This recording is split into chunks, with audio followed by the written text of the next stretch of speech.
Welcome back to The Breakfast Show, the show worth waking up for. See, on The Breakfast Show, it is the show worth waking up for because we give away great prizes like that CD, Discipline, that popular song being played on our radio waves currently, feedback. And speaking of feedback, we've got a lot of feedback from our viewers who want to talk more or who are very keen in resetting or to make sure that their lifestyle has changed, because even though we're already in the third month of the year, going to our fourth month, some people are still, you know, taking their time, meeting their New Year resolutions, and they want to change their lifestyle, they want to be more healthy. And this is something interesting for you guys because you can reset your to lead a more healthier lifestyle. And with us today we've got Dr. Ray Strand, who is an international speaker. He is a nutritional specialist. He's a consultant. He is an author. Please welcome. He's here with us today. Good morning, Doctor. Well, thank you for having me. Thank you for coming with us. You're here in town to do to give a speech or some sort. Right. I have. I'm going to speak to a group of doctors and lay people this evening at the KL Convention Center, starting at 7:30. Anybody's welcome to come. Talking about lifestyles that you can literally prevent becoming diabetic or to get rid of weight. And then I speak tomorrow at the USANA Convention. That's who's brought me into Malaysia and Kuala Lumpur. And so I speak internationally on this topic. It's a major issue in the United States and Canada, but it's also a major issue here. Yes, it is, because we Malaysians, we just love our food. And unfortunately, most of our food has a lot of calories, and we indulge ourselves in teh tarik. Have you been to Malaysia before and we eat Yes, I have. Yes, you have. Yeah. So we've got our teh tarik, we've got our roti canai, our nasi lemak. So that it's basically our eating habits that are really bad. Nevertheless, there is still hope, right? Well, there is, and that's why I'm out educating people, not only my patients, but physicians and other people, to understand that it's really the types of foods that we take in. And because we've started to process, especially a lot of our grains, we set them up in such a way as the body can absorb the sugars from those foods very rapidly. And there's some bad things that happen when you spike your blood sugar.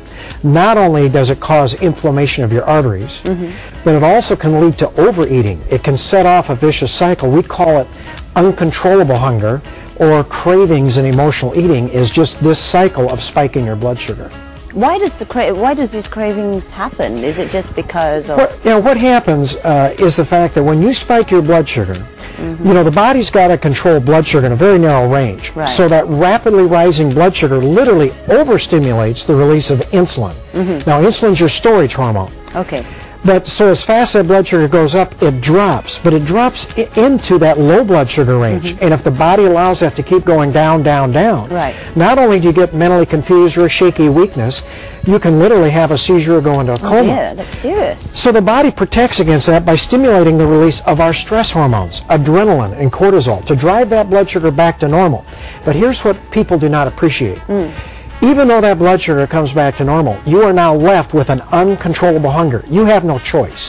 You have to eat again. And you usually crave another high glycemic meal that sets off this vicious cycle, and you just continue to do it.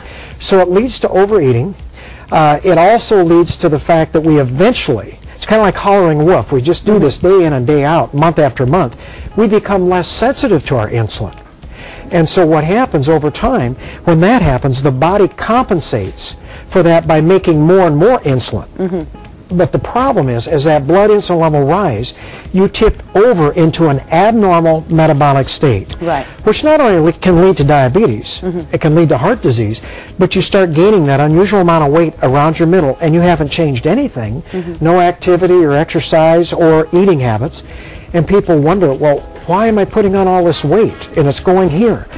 Well, what's happened is they are now in an abnormal metabolic state where a calorie is no longer a calorie. All right, you were talking about high glycemic foods, and then now we're going to go into low glycemic foods. Can you go into a little bit more detail about how does this... Yeah, what happens here is the fact that for over 100 years, we have basically felt that how quickly we absorb foods is based on how long the chain of sugars are. You know, carbohydrates are simply long chains of sugar. So we felt these complex carbohydrates would be absorbed slowly by the body because it take it longer to break down. Simple sugars would be quickly absorbed. However, in 1981, Dr. David Jenkins just tested this, and he said, let's give a certain carbohydrate, like bread or rice or potatoes or apple, and then let's measure the rise of blood sugar. Right. And compare it to glucose. That's what the body changes all this in. So he gave glucose a glycemic index of 100.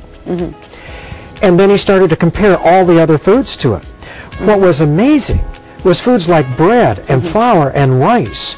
We actually spiked our blood sugar faster than if we're slapping table sugar on our tongue. So this is the like the graphics showing on our screen. And look, it's really interesting to see. Here we have table sugar has a glycemic index of 61. Right. But look at jasmine rice.